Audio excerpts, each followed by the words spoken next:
ಸೂತ್ರದಲ್ಲಿ 6 ಭಕ್ತಿಗಳಿಂದ ಸಾಧನೆ ಮಾಡಬೇಕು ಅಂತ ಹೇಳ್ತಾರೆ. ಯಾವ 6 ಭಕ್ತಿ? ಶ್ರದ್ಧೆ, ನಿಷ್ಠೆ, ಸಾವಧಾನ, ಅನುಭವ, ಆನಂದ, ಸಮರಸ. ಇಷ್ಟು. ನಿಜಗುಣಾನಂದ ಸ್ವಾಮೀಜಿನ ಬರೀ ಬೈತಾನೆ ಅನ್ನೋತ್ತ ತಿಳ್ಕೊಂಡು ಹೋಗಬೇಡ್ರಿ. ಒಳ್ಳೆ ವಿಷಯಗಳನ್ನು ಪ್ರತಿಪಾದನೆ ಮಾಡ್ತೀನಿ ಸಮಾಧಾನವಾಗಿ ಕೂತ್ಕೊಂಡ್ರೆ. ಎಷ್ಟು ಒಳ್ಳೆಯ ಸಾಧನೆ ಇದೆ 6 ಸ್ಥಳಗಳಲ್ಲಿ ಅಂದರೆ, ಬಹಳ ದೊಡ್ಡ ಸಾಧನೆ ಲಿಂಗಯೋಗದಲ್ಲಿ. ಭಕ್ತ ಸ್ಥಳ ಅಂತ ಹೇಳಿದ್ರೆ ನಾವು ಕುಳಿತಿರುವ ಸ್ಥಳ, ಅದು ಆಧಾರ ಚಕ್ರ. ಅಲ್ಲಿ ನಾಳೆ ಮಂತ್ರದ ಬಗ್ಗೆ ಹೇಳ್ತೀನಿ, ಹೇಗೆ ಮಂತ್ರದಿಂದ ಸಾಧನೆ ಮಾಡಬೇಕು ಅಂತ. ಇವತ್ತು ಸ್ಥಳ ಹೇಳ್ತೇನೆ.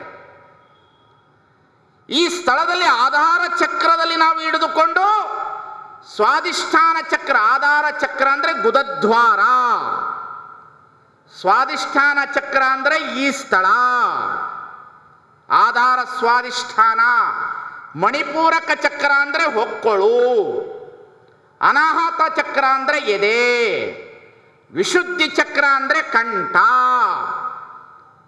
ಆಜ್ಞಾಚಕ್ರ ಅಂದರೆ 2 ಕಣ್ಣುಗಳ ಮಧ್ಯದ ಭ್ರೂಮಧ್ಯೆ.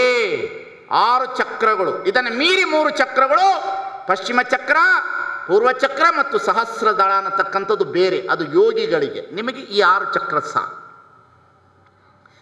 ಈ 6 ಚಕ್ರಗಳಲ್ಲಿ ಲಿಂಗವನ್ನು ಹೀಗೆ ಹಿಡಿದುಕೊಂಡು ಸಾಧನೆ ಮಾಡುವುದು. ಯಾವ ರೀತಿಯಲ್ಲಿ ಸಾಧನೆ ಮಾಡುವುದು? ಭಕ್ತಿಯೋಗದಿಂದ ಸಾಧನೆ ಮಾಡಬೇಕು. ಭಕ್ತಿಯೋಗ ಭಾವನೆಗೆ ಪ್ರಧಾನವಾದ ಸ್ಥಳ, ಹೃದಯದ ಸ್ಥಳ ಅದು. ಭಕ್ತಿ ಎಂತಹ ಭಕ್ತಿಯಿಂದ? ದೇಹವನ್ನು ದೇವಾಲಯವಾಗಿ ಪರಿವರ್ತನೆಗೊಳಿಸಿ, ನಾನು ಹೇಳಿದ್ನಲ್ಲ, ಗುರು ತನುವಾಗಿ, ಮನಲಿಂಗವಾಗಿ, ಭಾವ ಜಂಗಮವಾಗಿ ಪರಿವರ್ತನೆಗೊಂಡು 6 ಸ್ಥಳದಲ್ಲಿ ಇದು ಹೀಗೆ ನಿಧಾನವಾಗಿ ಸಾಧನೆ ಮಾಡ್ತದೆ. 3 ದಿವಸ ಇದನ್ನೇ ಕ್ಲಾಸ್ ಮಾಡ್ತಾನೆ. ಇವತ್ತು ಸುಮ್ಮನೆ ನಿಮಗೆ ಹೇಳ್ತಾ ಇದ್ದೀನಿ ಅಷ್ಟೇ. ಸಾಧನೆ ಮಾಡಬೇಕಾದ್ರೆ ನಮಗೆ ಬಹಳ ಮುಖ್ಯವಾಗಿ ಬೇಕಾಗಿರ್ತಕ್ಕಂಥದ್ದು ಭಕ್ತಿ. ಯಾವ ಭಕ್ತಿ? ದೇವರ ಮೇಲೆ ಭಕ್ತಿ ಅಲ್ಲ, ನಿನ್ನ ಮೇಲೆ ನಿನಗೆ ಭಕ್ತಿ, ನಿನ್ನ ಮೇಲೆ ನಿನಗೆ ವಿಶ್ವಾಸ. ವಿಶ್ವಾಸದಿಂದ ಭಕ್ತ. ವಿಶ್ವಾಸದಿಂದ ಮೊದಲು ನಾವು ಭಕ್ತರಾಗಬೇಕು. ವಿಶ್ವಾಸದಿಂದ ಯಾವಾಗ ನಾವು ಭಕ್ತರಾಗ್ತೇವೆ, ಸಾಧನೆ ಮಾಡಲಿಕ್ಕೆ ಶುರು ಆಗ್ತದೆ. ಅದು ಸುಮ್ಮನೆ ಹಾಗೆಲ್ಲ ಸಹಜವಾಗಿ ಮಾಡ್ತಾ ಹೋಗ್ರಿ. ಒಂದೇ ದಿನ ಬರೋದಿಲ್ಲ ಸಾಧನೆ, ಒಂದೇ ಕ್ಷಣದಲ್ಲಿ ಬರೋದಿಲ್ಲ, ಒಂದೇ ಕ್ಷಣದಲ್ಲಿ ಸಾಧನೆ ಆಗೋದಿಲ್ಲ. ಸಾಧನೆ ಮಾಡ್ತಾ ಹೋಗಬೇಕು. ಯಾವಾಗಾದರೂ ಒಂದು ದಿವಸ ಅದು ಅನುಭವಕ್ಕೆ ಬರ್ತದೆ. ಹೀಗೆ ಮಾಡೋದು, ಹೀಗೆ ಬಿಡೋದು, ಹೀಗೆ ಮಾಡೋದು, ಹೀಗೆ ಬಿಡೋದು, ಕುತ್ಕೊಂಡ್ಬಿಡೋದು, ಕಣ್ಣು ಮುಚ್ಚೋದು. ತೋರಿಸ್ರಿ. ಏನು ತೋರಿಸೋದು? ಮಣ್ಣು ಬರೋದಿಲ್ಲ ಅದು. ಭಾಳ ಜನ ಬರ್ರಿ ಅಂತ ಕರ್ಕೊಂಡು ಹೋಗ್ತಾರೆ, ಕುಂಡ್ರಿಸ್ತಾರೆ, ಕೆಂಪು ದೀಪ ತೋರಿಸ್ತಾರೆ. ನೋಡ್ರಿ ನೋಡ್ರಿ, ಆತ್ಮ ಪರಮಾತ್ಮ, ಆತ್ಮ ಪರಮಾತ್ಮ, ಪರಂಧಾಮ ಪರಮಾತ್ಮ. ವಾಹ್, ಆಗೋದಿಲ್ಲ ಅದು. ಮೊದಲು ಶರೀರ, ಅಷ್ಟಾವರಣದಿಂದ ಶರೀರ ಶುದ್ಧವಾಗಬೇಕು. ಶಟಸ್ಥಳದಿಂದ ಸಾಧನೆಯನ್ನ ಪ್ರಾರಂಭ ಮಾಡಬೇಕು. ಇದಕ್ಕೆ ಬೇಕಾಗಿರ್ತಕ್ಕಂಥದ್ದು ಕ್ರಿಯೆ, ಪ್ರಾಣ, ಧ್ಯಾನ, ಜ್ಞಾನ, ಭಕ್ತಿ, ಭಾವ. ಇದು ಬಹಳ ಮುಖ್ಯ. ನಿಮ್ಮಲ್ಲಿ ಬಹಳ ಜನರ ಹತ್ರ ಭಕ್ತಿಗೆ ಕೊರತೆ ಇದೆ ರೀ.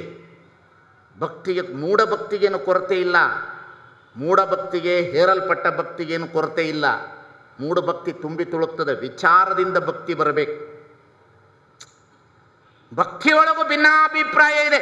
ಮೂಢ ಭಕ್ತಿ ಬೇರೆ, ಮೂಢನಂಬಿಕೆ ಬೇರೆ, ಹೇರಲ್ಪಟ್ಟ ಭಕ್ತಿ ಬೇರೆ, ಸಂಪ್ರದಾಯದ ಭಕ್ತಿ ಬೇರೆ, ವಿಚಾರದಿಂದ ಭಕ್ತಿ ಬರೋದು ಬೇರೆ. ವಿಚಾರದಿಂದ ಮಿಗಿಲಾದುದು ಯಾವುದೂ ಇಲ್ಲ. ಸಾಧನೆ ವಿಚಾರದಿಂದ ಕೂಡಿರ್ತಕ್ಕಂಥದ್ದೇ ಇದು. ಹೀಗೆ ಸಾಧನೆ ಹೀಗೆ ನಿಧಾನವಾಗಿ ಹೋಗಬೇಕು. ಇಲ್ಲ ಅಂತಂದ್ರೆ ಭಕ್ತಿ ಇಲ್ಲ ಅಂತಂದ್ರೆ ಹೆಂಗೆ ಗೊತ್ತೇನೋ? ಭಕ್ತಿ ಅಂದರೆ ಏನು ಗೊತ್ತೇನೋ? ನಿಮ್ಮ ಭಕ್ತಿ ಹೇಗಿರಬೇಕು? ಒಲವಿಲ್ಲದ ಪೂಜೆ, ಸ್ನೇಹವಿಲ್ಲದ ಮಾಟ. ಆ ಮಾಟವು, ಆ ಕೂಟವು ಚಿತ್ರದ ರೂಹು ಕಾಣಿರಣ, ಚಿತ್ರದ ಕಬ್ಬು ಕಾಣಿರಣ. ಅಪ್ಪಿದರೆ ಸುಖವಿಲ್ಲ, ಮೆಲಿದರೆ ರುಚಿ ಇಲ್ಲ.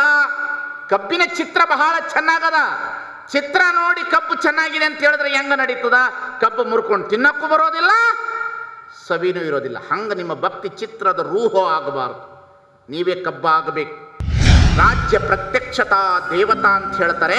ರಾಜರು ನಮ್ಮನ್ನೆಲ್ಲರನ್ನು ಕಾಪಾಡಬೇಕೆ ಹೊರತು ಅವನ ಕಣ್ಣಿನ ದೃಷ್ಟಿ ಕಾಮದ ದೃಷ್ಟಿ ಆಗಬಾರದು ಎನ್ನತಕ್ಕಂಥ ಮಾತನ್ನು ಹೇಳಿ